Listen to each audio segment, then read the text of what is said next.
ازيكم عاملين ايه؟ النهارده جاي لكم بفيلم سونيك الجزء الثالث. بس قبل ما نبدأ ما تنساش تعمل لايك والاشتراك في القناة وتفعيل زر الجرس عشان يوصلك كل جديد، ويلا بينا. وبيبدأ الفيلم في سجن سري في نص المحيط في اليابان. بنلاقي كائن محبوس ونايم شبه سونيك اسمه شادو، وفجأة بيفوق وبيكسر الإزاز وكل العساكر بتحضر، وشادو بيدمرهم كلهم وبيهرب من السجن. بعد كده بنروح لسونيك وعيلته. ساعتها كان عامل سباق مع ناكلز ومايلز، وسونيك بيقول انا اللي هكسب اكيد، وبيبدأ السباق وسونيك بيجري بسرعة لحد خط النهاية، لكن بيتفاجئ ان ناكلز ومايلز واقفين هناك وبيقولوا له انت بطيء جدا. وسونيك استغرب ازاي سبقوه، فحاول يلمسهم ولقى انهم مجرد هولوجرام. رجع تاني للمكان اللي بدأ منه ولقاهم واقفين عاملين ليه حفلة بذكرى اليوم اللي نزل فيه الارض. وتوم وسونيك بيروحوا للكهف اللي كان سونيك ساكن فيه زمان، وتوم بيشوف رسمة لسونيك والبومة لونج كلو، وسونيك بيقول انا رسمت ديت اول يوم جيت الارض عشان دايما افتكر. وبيقول له توم اوعى القلم يسيطر عليك ويغيرك. وبعد كده بنشوف شادو وهو في مدينة طوكيو بيبص على يافطة مكتوب عليها 2024، فبيقول انا ليا 50 سنة محبوس. وبعدها الجيش بيظهر وشادو بيقول لهم سيبوني في حالي، بس هم ما بيتحركوش، فشادو بيبدأ يضرب فيهم كلهم. وفي نفس الوقت في طيارة بتروح الى سونيك بتنزل منها ضابط واسمها روكويل، وبتقول ليهم ان في خطر في طوكيو. بتقول لهم القائد وولترز بعتني ليكم عشان احنا محتاجين مساعدة سونيك وفريقه. وبيوافقوا وبيروحوا معاهم بالطيارة وبيوصلوا لهناك وبينطوا من الطيارة وبينزلوا للأرض، فبيلاقوا شادو قدامهم وناكلز بيبدأ يتحرك عليه عشان يضربه، بس شادو بيلعب بيه كرة سلة. وبعدين بيبدأ يضرب مايلز وسونيك وبياخد الموتوسيكل وبيمشي بيه وبيقول لهم ما تجوش ورايا، فسونيك بيجري وراه وبتحصل مطاردة جامدة وبيطلعوا فوق مبنى، وشادو بيزهق من سونيك فبيضربه ضربة وسونيك بيغمى عليه وبيفوق وبيلاقي نفسه متكلبش. وبيجي ناكلز ومايلز الى سونيك وبيفكوه، وبعد كده بيروح حديقة شاو عشان يقابلوا القائد وولترز. وسونيك بيسأله مين اللي احنا حاربناه ده، فبيقول له ده يبقى شادو، وبيقول له ان حكايته بدأت نفس حكايتك بالظبط، بس انت وجدت العيلة والصحاب، هو ملقاش غير الألم والخسران. وبيبدأ يحكي قصته وبيقول ان الحكاية بدأت بنزول نيزك من 50 سنة، والنيزك ده كان فيه شادو، وبيقول قوة شادو عدت قوة الظلام واي قوة موجودة في الكون، بس اثبتوا ان قوة شادو خطيرة جدا. وحصل انفجار في المختبر وفي ناس ماتت، وتم القبض على قائد المشروع وبيبقى معاه شوكة من شادو، ولو المشروع وحبسوا شادو. وسونيك بيسأل القائد بيقول له شادو عالق بقاله 50 سنة، يبقى في حد هربه، فبيقول له القائد ان في ناس قليلة اللي تعرف موضوع شادو. وفجأة النور بيتقطع وبتيجي روبوتات اجمان وبتضرب عليهم صواريخ، وفجأة بيجي واحد بموتوسيكله بيدمر الروبوتات ديت وبيكون مش عارفينه هو مين وبيهرب. وسونيك بيروح الى القائد وولترز وبيشيل من عليه الترابيزة، والقائد بيديله مفتاح لأقوى سلاح في وكالة غان وبيقول له انت الوحيد اللي انا بثق فيك، وبيموت.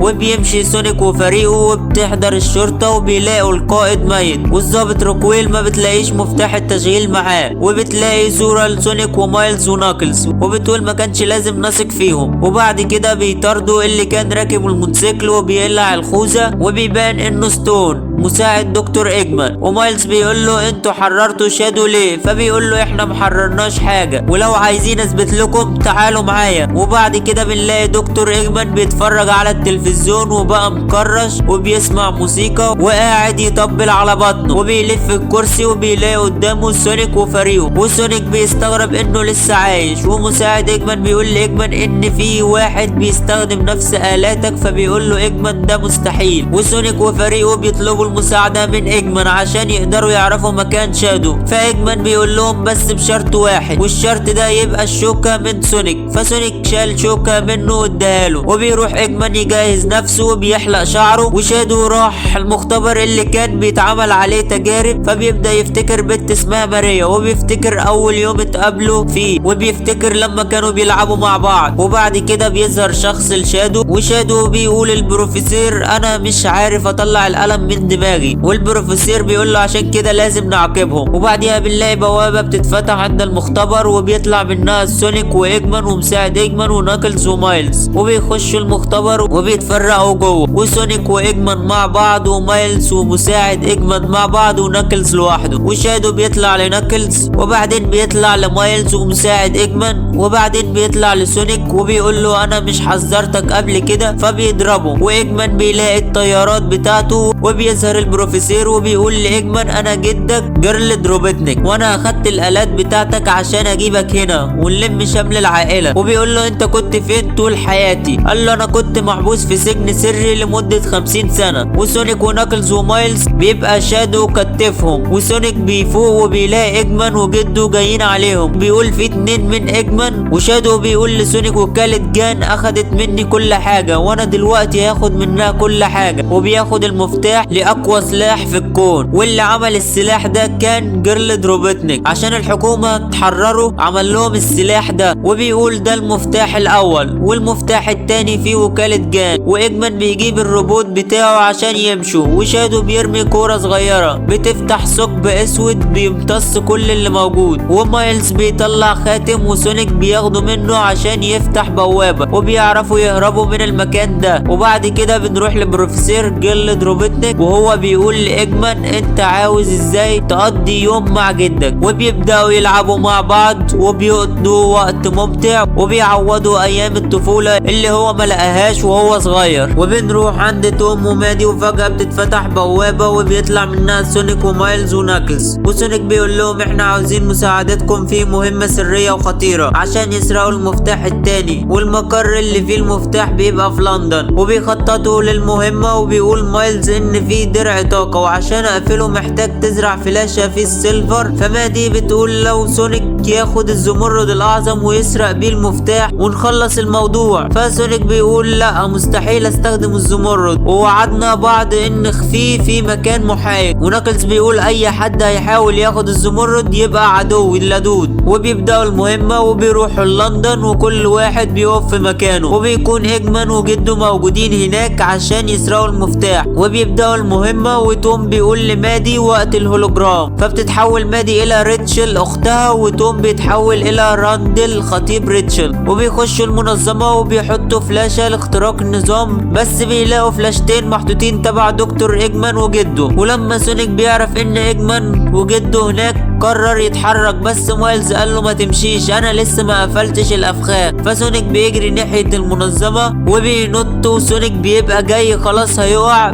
وبيجي مايلز وبيرميه بسرعه جوه درع الطاقه وبيعدي، وبيجي ايجمان وجده جوه وبيبقى فيه ليزر، بس البدله اللي صممها ايجمان بتحميهم من الليزر. وبيخشوا يرقصوا جوه الليزر وبيوصل سونيك لهناك، فايجمان وجده بيلزقوا على الارض وسونيك بيروح عشان ياخد المفتاح، بس سونيك بيطير ومش عارف يتحرك. وبتحضر الضابط روكويل وبتقول ان القبو مجهز باسلحه جاذبيه، وسونيك بيقول ان روبوتنيك بيحاول يسرق المفتاح، فبتقول له انت كمان زيهم وبتحاول تسرق المفتاح. وبيقبضوا على توم ومادي ومايلز، وناكلز بيبقى بره وبينط وبيكسر الازاز، وبتقع الضابط روكويل وبيقع منها جهاز التحكم في الجاذبيه، وناكلز بياخده وسونيك بيقول له طفي الجاذبيه ديت. فناكلز بيكسر الجهاز، فالجاذبيه بتشتغل في كل حته، وبنلاقي ناس تحت وناس فوق، وبيبقى فيه السياخ بتقع حواليهم، وبيبقى فيه خرسانه جايه تقع على توم ومادي. وسونيك لما بيشوف الخرسانه ديت بيستجمع قوته وبيروح عليها وهي بتقع وبيكسرها، وبعد كده قوه الجاذبيه بتقف، والضابط ريكويل بتاخد المفتاح وبتطلع بره بيه. وتوم بيتحول الى القائد وولترز وبيطلع بره وبيلاقيها وبتقول له انت لسه عايش، فبيقول لها شكرا على حمايه المفتاح، وبيقول لها هاتيه ده امر، فبتديله المفتاح وبتمشي. وبيظهر شادو وبيلاقي المفتاح في ايد توم، بس هو بيحسبه القائد وولترز، فبيضربه في بطنه وبيقع على الارض وبياخد المفتاح. وبيجي سونيك وبيلاقي توم نايم على الارض، وسونيك جنبه بيحاول يصحيه، وشادو بيفتكر لما كان بيحاول يصحي ماريا من الموت،